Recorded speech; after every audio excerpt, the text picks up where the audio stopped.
El placer de compartir esta mañana con el doctor Roberto Rosario Márquez, es presidente de la Junta Central Electoral, dirigente del partido Fuerza del Pueblo. Doctor, buenos días, bienvenido.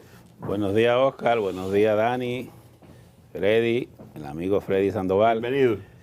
Y Luisín, como es normal, aquí estoy a sus órdenes. Doctor. Buenos días. Bueno, usted está hoy, nosotros hemos tenido, digamos que la oportunidad de hablar con dos figuras que están participando del diálogo que ha convocado el Consejo Económico y Social.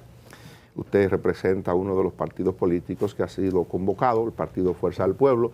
Quisiera iniciar pidiéndole que nos diga cuáles son las expectativas que tienen ustedes como partido político de lo que se ha propuesto para discutir en el diálogo. Mira, recuérdate que el tema del diálogo y la concertación es uno de los principios básicos en que de alguna manera hemos asumido como filosofía en la Fuerza del Pueblo. Fíjate que fuimos la primera fuerza política que dijimos que íbamos a estar presentes en la convocatoria que hiciera el gobierno para las propuestas de reformas. Por tanto, nosotros vamos con la mejor de las intenciones y el mayor interés en hacer los aportes que hagan posible que las reformas que ayuden a viabilizar la solución de las necesidades de la gente se implementen. Ahora bien, en ese diálogo que nosotros hemos estado presentes, en la primera reunión, como es normal, nosotros fuimos invitados por el gobierno. Quien convoca el diálogo es el gobierno. Y qué bien que lo ha hecho, amparado en el mecanismo que hay, que es el Consejo Económico y Social, que está instituido a partir del 2010 con un rango constitucional, en atención al artículo 251 de la Constitución, que es un espacio ideal para este tipo de discusiones. Pero como un consejo consultivo del Poder Ejecutivo que es, el Consejo Económico y Social está en la obligación de viabilizar las propuestas del Ejecutivo. En la última reunión que tuvimos, la primera y única que se ha dado, todos los partidos coincidimos en solicitarle al gobierno que en función de los funcionarios presentes y la vicepresidenta, así como al Partido Revolucionario Moderno, que como ellos eran los anfitriones y eran los convocantes, lo ideal, lo conveniente, es que ellos presentaran las 12, hoy 13 reformas, incluyendo la definición de los alcances y límites de ese proceso de reforma. Ellos asintieron a mucho gusto, tanto la delegación gubernamental como la delegación del PRM, en que le dieran un plazo. La agenda y la fecha de esta convocatoria se discutió con el consentimiento de todos. Todos nos pusimos de acuerdo, ¿cuándo nos podemos reunir? En tal fecha. Y se escogió el 15. Incluso se iba a poner más allá y los representantes del gobierno dijeron que se hiciera antes porque ellos tenían un viaje, o creo que el presidente va a tener que ir a una actividad a Nueva York. Y que algunos de los funcionarios iban a estar ahí y que por esa razón ellos pidieron que se redujera el espacio de tiempo para la convocatoria. Es decir, que yo debo suponer que ellos están preparados. Lamentablemente, al día de hoy, la Fuerza del Pueblo no ha recibido ninguna de las propuestas del gobierno. Y si no hay propuesta del gobierno, si no tenemos a mano la propuesta del gobierno en materia de seguridad pública y la solución a problemas también estructurales que hay en el diálogo, el gobierno tiene que decidir cómo va a manejar el tema del pacto eléctrico, porque ya hay un pacto eléctrico. Firmado. Entonces, firmado. Entonces, el gobierno debe definir si nosotros queremos rediscutirlo, nosotros queremos anularlo, queremos que se amplíe, queremos que se haga esto o aquello, entonces para saber si ese tema va ahí, si lo colocan como un tema de reforma. Hay otra cuestión con el tema de la reforma de la policía. Hay una comisión que está trabajando, hay que ver entonces qué papel juega el diálogo. A eso voy. Hay también una propuesta de reforma de la policía que cae muy bien a propósito de la situación que tenemos. El gobierno tiene que decidir cómo integrar eso. O sea, ellos tienen que hacer una serie de propuestas metodológicas y además definir una serie de temas que ya ellos han creado, mecanismos de consulta, para saber cómo implementarlo en el diálogo, para que eso no se convierta en una torre de Babel donde al final duremos mucho tiempo haciendo ejercicio teórico con pocos resultados. Hoy estamos a 7. La convocatoria es para el día 15. Hay, y usted lo conoce como abogado, la comunicación de documentos, es decir, es fundamental que para ir al juicio las partes tengan a mano los documentos sobre lo que van a discutir. Ambas partes lo deben conocer. Deducción lógica, en este caso todas las partes deben conocer los temas a discutir. y la propuesta del gobierno, las 12 propuestas que el gobierno tiene como reforma, deberían estar en manos o deben estar en manos. Son 13 ahora con la electoral. Ahora son 13. Esa documentación debería estar en manos de los que participan en el diálogo para que ustedes lleven una posición ya acabada frente a la propuesta del gobierno. Ustedes no tienen nada de eso todavía. Al día de hoy, ayer se reunió la Dirección Política de la Fuerza del Pueblo y se habló sobre el tema y no se ha recibido. Yo soy de la comisión y el día de hoy nosotros no hemos recibido propuestas formales. Parece ser que pero el gobierno no le ha comunicado en qué momento o en qué fecha le pudiera estar entregando a ustedes la propuesta. Es que en la reunión nos pusimos de acuerdo que previo al día 15 me iban a hacer llegar las informaciones. Entonces yo supongo que a lo mejor el día 10 o el 11. Hay un tema que luce más complicado dentro de lo que se discuten, o uno de los más complicados. Perdón, pareciera que la única propuesta que está definida es la de la Junta Central. Hay el ánimo en los concurrentes al diálogo en que la propuesta de la Junta pudiera servir de base, y qué bueno, porque existe, la Junta es el órgano. ¿Y usted le incluiría la propuesta de su amigo Eddie Olivares sobre el voto de los militares? Ya esa es para la Vamos a hablar de eso ahora, vamos a hablar de eso. Pero perdón, en el caso de la Junta, doctor, y la gente que sabe que usted jugó un papel importantísimo en la Junta Central Electoral, ¿qué le parece la propuesta que se hace? Hay una inquietud entre algunos de los partidos políticos de que se pueda modificar la ley electoral, lo que tiene que ver con la fecha para escoger candidatos a la presidencia. Tendría que modificarse la Constitución. Para eso. Claro. ¿A la fecha de escoger candidatos? No. Tú me estás hablando de elecciones. No, yo le digo... La fecha de escoger los candidatos, las primarias simultáneas que se inauguró en el 19. La propuesta de la Junta parece que le varía ese concepto. No sabía eso. Yo lo que sí vi públicamente... Perdón, ahora, es un partido que está planteando que se modifique la fecha de las elecciones para que sean un solo día. Para juntarse las elecciones municipales con reunificar las elecciones. Eso implicaría una reforma constitucional, eso es correcto. En relación al otro tema, primera vez el Partido Reformista hace el planteamiento ese que usted señala para ahorrar dinero al Estado, que se pueda juntar las elecciones congresuales municipales con la presidencial. Ahora, hay un planteamiento que el PLD es partidario de eso y el PRD le ha escuchado en esa dirección, de que la ley establece la escogencia del candidato a la presidencia de la República en el mes de octubre del año antes de la celebración de las elecciones. Entonces lo que plantean estamos hablando 5 o 6 meses antes. 5 o 6 meses antes, que es muy poco tiempo. Lo que están planteando es modificar la ley para que puedan escoger al candidato a la presidencia de los partidos antes de esa fecha. Seríamos el país con el plazo de tiempo más largo en que elegiríamos los candidatos. Dice que solamente el esquema... Quizás, si no en el mundo, en el mundo, por lo menos en América, tendríamos el plazo más largo en que se escogerían los candidatos para terciar. Dicen que el esquema actual solamente favorece a Leonel Fernández y a Luis Abinader. Mira, en el año 2008, el PRD eligió su candidato presidencial 2 años antes y perdió las elecciones. Y se han dado otra propuesta. Yo siempre he sido opuesto a que se legisle pensando en una persona. O en una coyuntura. O en una coyuntura. Nosotros tenemos que establecer reglas igual para todo el mundo. Y que esas reglas sean utilizadas. Pero permíteme, porque no quiero que Luisín piense. No, pero antes de no quiero que Luisín piense que le estoy sacando el burro. Antes de permitirle eso, le quiero brindar una taza de café Santo Domingo. Ahí la tiene, doctor. Me agrada su sinceridad, porque lo pensé, porque se trataba de Eddie Olivares. Ya usted me iba a decir eso. Sí, no, lo pensé. Adelante, porque doctor. como lo propuso Eddie Olivares, usted lo iba a rechazar de antemano. Yo pienso que el tema del voto de los militares, que tiene un rango constitucional, el artículo 208 de la Constitución establece que los militares y policías no tienen derecho al ejercicio del sufragio. Por tanto, implicaría una modificación constitucional. Es un movimiento que está en desarrollo. En los últimos tiempos, el último país que incorporó el voto de los militares, si no me equivoco, fue Ecuador. Hay países que tienen, otros que no tienen, depende de la situación. Por ejemplo, Colombia no tiene el voto de los militares, para ponerle un ejemplo. Hay quizás 5 o 6 países de América y otros que tienen. Hay modalidades. No solamente implicaría el que voten o no, tendría otras implicaciones. Por ejemplo, hay países donde se permite que un militar pueda ejercer una función pública. Hay países donde no se permite que ejerza una función pública. Hay otros donde se establece que si ejerce una función pública debe tener una licencia. Sí, porque aquí hay militares que son médicos. Precisamente. Lo que quiero decir, no, pero estoy hablando ya en funciones ministeriales. ¿Qué quiero decir con eso?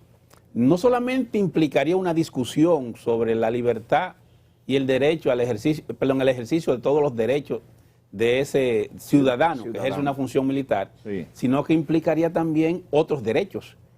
Incluso hay países donde pueden ejercer actividad pasiva en términos políticos.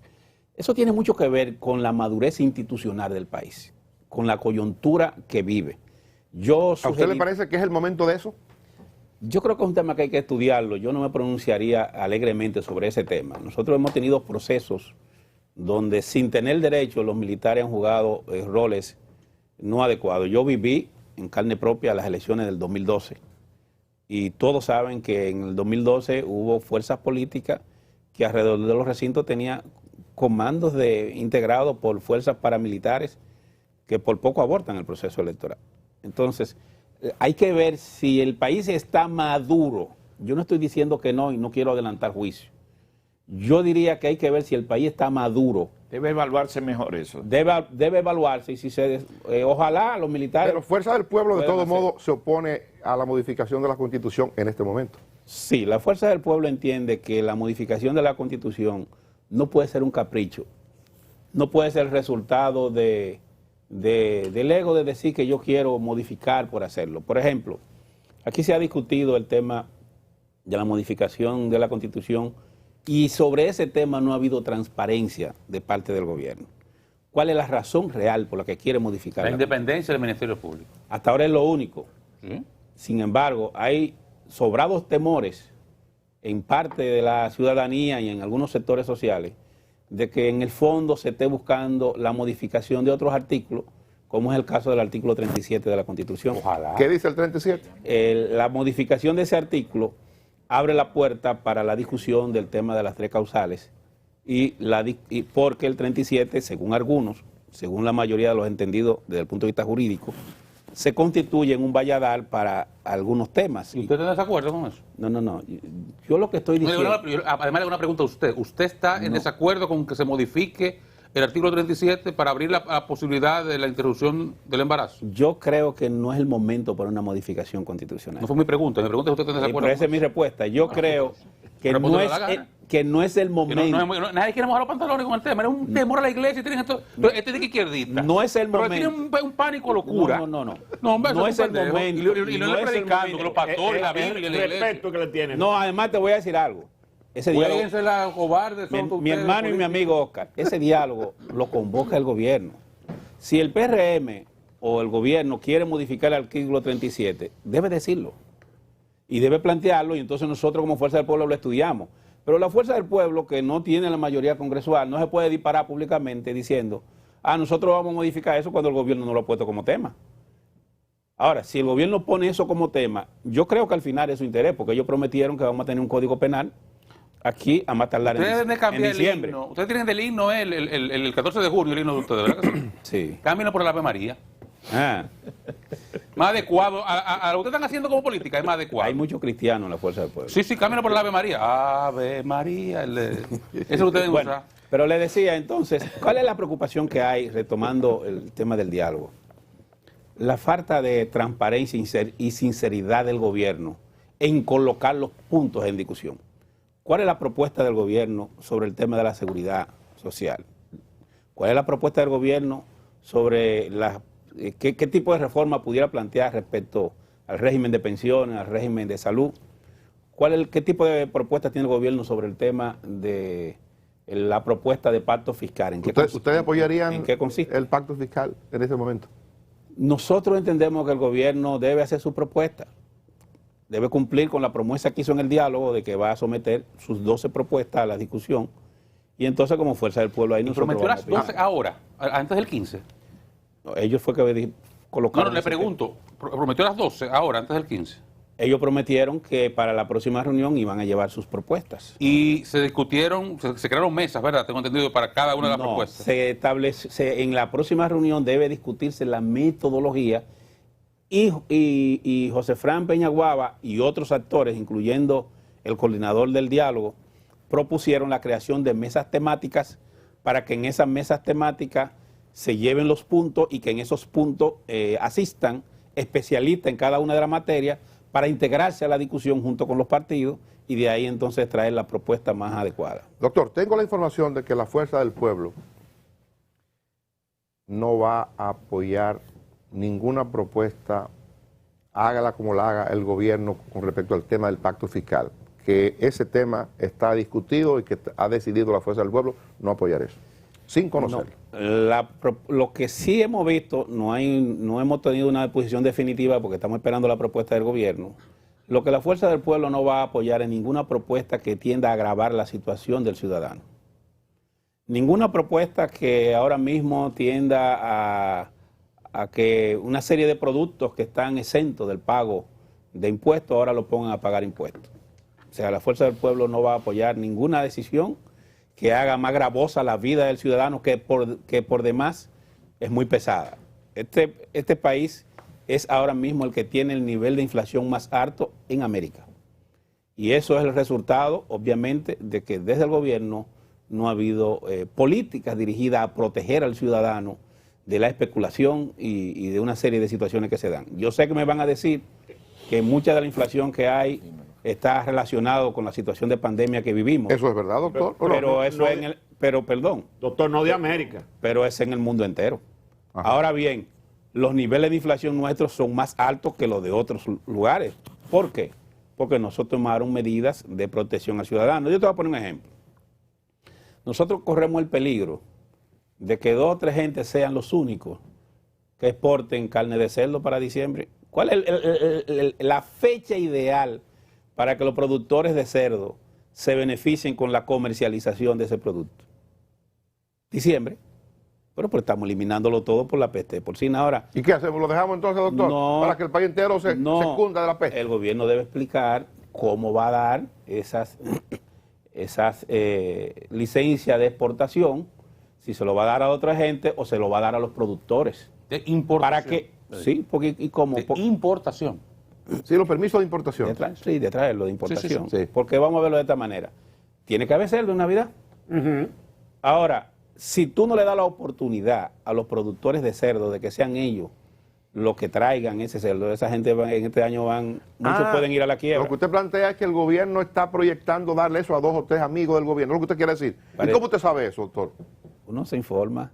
No, pues usted no puede salir con eso tan temprano, hay que esperar. Sí. ¿Y cómo usted sabe eso? Uno se informa. Yo le voy a poner un ejemplo. Ya el gobierno ha dicho que se dejó libre la importación de pollo. Sí, ayer. Sí. Traiga usted varias.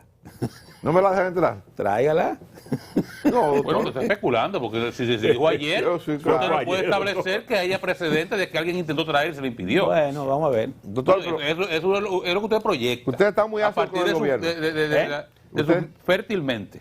La Fuerza del Pueblo está muy ácida con el gobierno. Sí. ¿Qué es lo que le pasa? Nosotros. Sí. No, nosotros estamos tratando de ayudar a la población a pasar estas penurias. Eso Se es. rompió la alianza.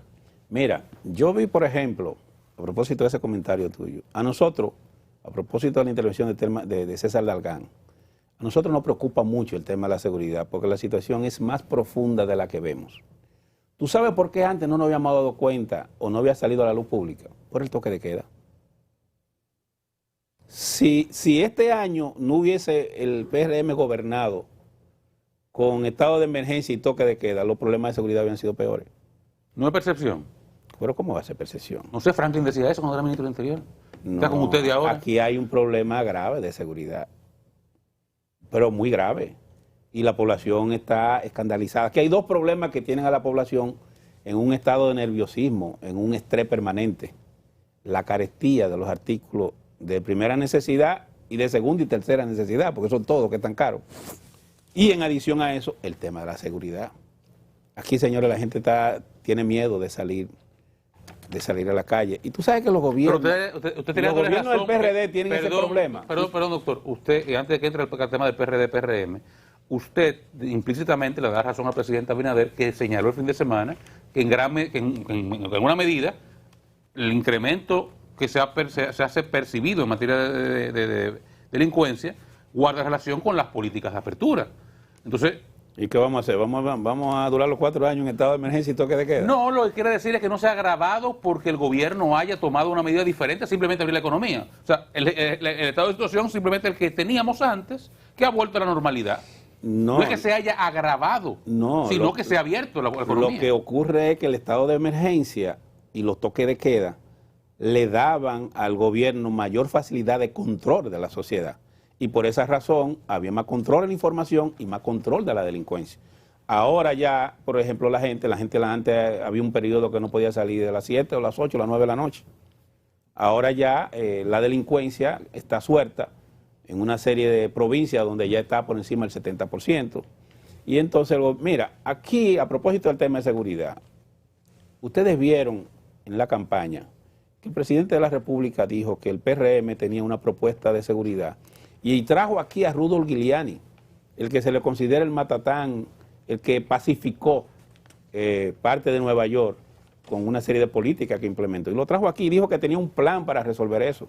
Sin embargo, aquí lo que estamos hablando es de discutir un plan de seguridad, cuando aquí se dijo en la campaña que se tenía.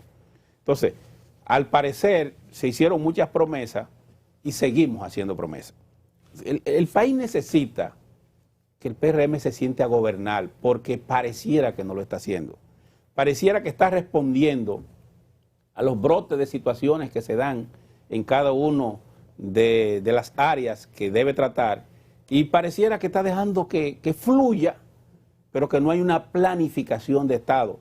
Y ya va un año, y el tiempo lo pasa rápido. Ya a partir del año que viene, las situaciones se complican, y el gobierno entonces, el tiempo se les reduce para tener solución.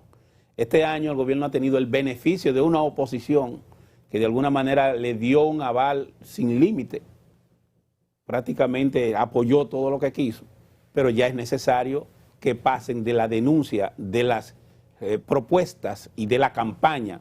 El gobierno debe terminar la campaña y debe empezar la gobernanza. El gobierno sigue en campaña y lo que vive haciendo propuesta, denuncia, y no termina de dar resultados tangibles que haga que la población sienta que su voto tuvo utilidad. La gente votó porque entendió que se le hizo una oferta de cambio real, y el cambio tiene que expresarse en políticas públicas que tiendan a ir creando un estado de bienestar que no se siente ni en la seguridad, ni en la economía y en ninguno de los aspectos de la vida pública. Aquí tenemos, por ejemplo, un gobierno que vive manejando las cosas. Para ponerte un ejemplo, el gobierno está enjuiciando a una serie de funcionarios del gobierno anterior, en muchos de los casos, al parecer, con sobrada razón, y a mucha gente porque violó la ley de compra. ¿Qué plantea el gobierno ahora? Que hay que modificar la ley de compra porque esa ley es muy difícil de aplicar. Oye, pero con esa ley que tú estás jugando a los otros. Esa ley la aplicaron los otros con sus desventajas. A lo mejor hay que hacerle ajustes, pero esa no puede ser tu excusa, porque los otros gobernaron con esa ley. Gobernó parte del gobierno de Leonel Fernández y gobernó en los 8 años el gobierno de Danilo Medina. Al escucharle en ese planteamiento, ¿ya se visualizan algunos acuerdos entre Fuerza del Pueblo y PLD? Mira, al viejo partido... ¿Cuál es el viejo partido? El más viejo, de los dos hay uno que es viejo y uno que es nuevo. El PLD. Sí, claro. Yo le voy a decir que se recuerden del discurso de Danilo Medina en el año 2000. El cuento de Don Juan. El cuento del visco, ¿verdad? De la ventana que era y la que no era. Y que se recuerden de la experiencia de lo que le pasó al PRM en el año 2016. El PRM, en el periodo que fue del 2012 al 16, se dedicó a atacar a Leonel Fernández como su principal adversario. Y eso llevó a que el gobierno de turno que encabezaba el presidente Medina obtuviera la votación más alta, más de un 60%. Y el aval, en la República Dominicana, la mayoría de la población en el 16 estaba de acuerdo con la reelección. Habíamos algunos, entre ellos yo, que éramos opuestos. Recuérdense, yo lo llegué a decir públicamente aquí en este programa, y que decíamos que tenía que hacerse primero un referéndum para que se aprobara esa modificación y finalmente hubiera reelección. ¿Por qué? Porque la oposición, incluyendo la sociedad civil, se concentró en Leonel y descuidó quién estaba. Ahora mismo al viejo partido le puede pasar lo mismo. Leonel no es su blanco. Pero todo lo contrario, dicen que el Lo viejo que partido y Leonel parece que se están entendiendo. No. Y que hay una parte del comité político que se reúne con Leonel Fernández. No hay posibilidad de acuerdo en la dirección política de la Fuerza del Pueblo y la dirección política. ¿Una opinión personal No hay suya o del posibilidad. comité político de la Fuerza del Lo Pueblo? que hay posibilidad es de que todo lo que es la base del viejo partido se pueda sentir identificada con la posición nuestra. Es normal porque tuvimos mucho tiempo trabajando juntos. Y que Si ustedes no quieren acuerdo, sino subción. No, nosotros entendemos que este es un proceso donde la Fuerza del Pueblo, como un partido nuevo, está obligado a diferenciarse del resto de los partidos del sistema y a fortalecerse y crecer. Esa es la etapa en que estamos. La respuesta es descartado acuerdo con el PLD.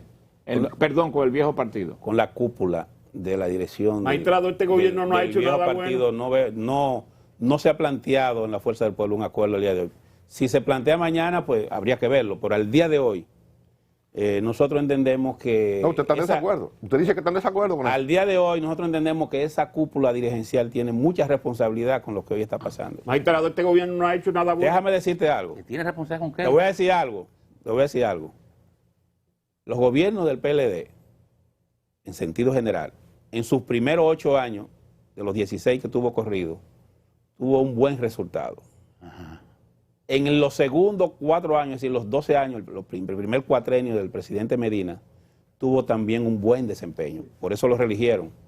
Pero los 4 años fueron fatales. Se dañó. Y se dañó y se embriagaron con tanto poder y fueron los responsables de que hoy tengamos gobernando gente improvisada que no le tiene solución a los problemas. Doctor, ¿Y gracias. no fue ustedes que dijeron que se van? Y Tenían que, sacaron al PLD del poder. tenían Bueno, que pues irse ya, los que pues lo dirigían. sacaron. Ahí está la gente cansada haciendo fila para inscribirse en la Fuerza del Pueblo. Gracias, doctor, por acompañarnos. En agradecimiento. A ustedes gracias. Mañana de vuelta. Dímelo al empezar el programa.